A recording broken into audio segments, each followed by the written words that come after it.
We do have indeed Hikaru. Hikaru, first of all, the first word that comes to mind when I see your match is effortless. It felt like that for us. How did it feel for you? Yeah, I wouldn't say it was effortless. I think I played a pretty terrible game today. You know, I basically wanted to surprise Sam in the opening by playing some nonsense with his H6 move. I mean, I think the opening isn't that bad for Black, but just the way that I followed up was definitely not all that great. And I think somewhere in the middle game I was significantly worse. Just at keep which going point? forward. I think somewhere, yeah, keep going.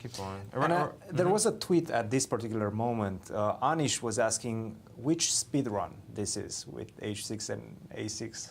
Well, I mean, but didn't Anish's second Erwin Lamy play H6 with Black or something? Perhaps, yes. I think he did. But anyway, no, I mean, A6 and B6, I think it's relatively okay. I don't think it's that bad. I mean, maybe I'm supposed to take on C4. I don't know, but I wasn't really in the mood to do it. So yeah, that's life. A6. What did Magnus play? I just saw the Magnus game pop up because, of course, I mean, I don't study chess, so I don't know these things.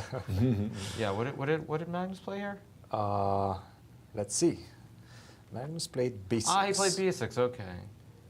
Ah, because you can take with the queen right away. Okay, fair enough. Yes. Yeah, that makes more sense. Let's see if we can get back to your game. Yeah, so that was kind of what I saw there. But anyway, no. I mean, this is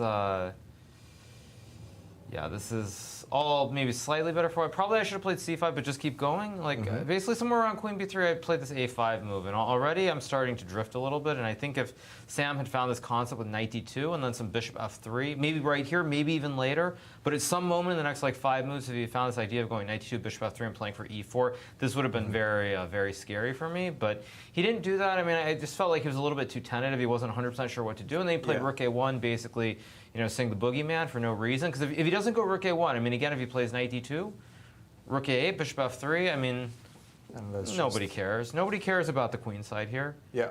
Although the computer also doesn't care at all. It thinks Black is only a little bit worse, which I don't know. To me, it's very surprising because it just feels like E4 is coming in somewhere here. Yep. And it should be scary. Like Rook E1, E4, some combination. But basically, the point is White has more space, and so when Sam trades the rooks off, this already helps me. So, like, just conceptually, you shouldn't be trading the rooks. So this already, I think, is a mistake. That's not to say White isn't still better, but I think it becomes much harder to come up with a straightforward plan.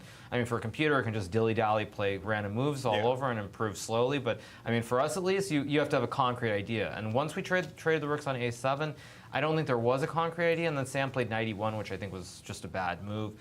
He just misunderstood the position. Next move. Oh, Knight to E1 immediately. Yeah, he just misunderstood because, see, Sam thought I had to play B5, and then he was going to go Knight D3 and go to E5 or C5, which, of course, makes perfect sense. But I don't have to play B5. And then once I go Knight E4, again, less space, so obviously I want to trade pieces. And if he doesn't trade the knights, I mean, I think already maybe Black can even try to claim an advantage somewhere. So I thought what he did was correct. Again, I thought everything here was very... Bishop F5, I thought, shows that I'm kind of like in form because it's a scary move to play. If I'm wrong, I'm going to just lose this game. But I can tell from the eval that clearly I wasn't wrong, so it worked out. And the rest of the game was just very forcing. And you spent a little bit of time at this point calculating everything after queen to G5. Did you calculate it all the way until the end? Yeah, I mean, basically, when Sam was thinking... Or no, when I was thinking about Bishop F5, I already saw this whole position with Rook A1 and everything else. I mean, I just assumed it was good enough. I didn't actually calculate it all the way to the end, but I assumed with the queen there had to be some way to save it. And so that's sort of what I was just calculating a second time. And it just, I think everything was completely forced. I mean, I think we basically played this more or less perfectly. Although I'm surprised to see that thinks Queen F4 apparently is good enough to draw too. Interesting. Yeah. Interesting. Queen F4, Queen F4 wow. and Queen to C1. Yeah, because I thought what I did was just much more principled with Queen C1. And then check, and then C5 to break the structure, and yeah, there just was nothing for either of us. Queen C1 I also saw, but I mean Queen G2 with this symmetry of moving the queen all over the board on the back rank, the fifth row, whatever you call that term, found a way. Hikaru, you haven't played in a very long time. You were mentioning that yesterday, but now do you feel like there's any rust left, or do you feel in shape? I mean, I think.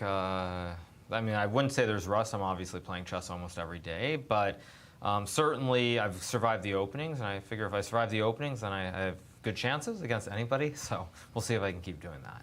Guys, any questions? Our congratulations. Well done, and good luck in your next round.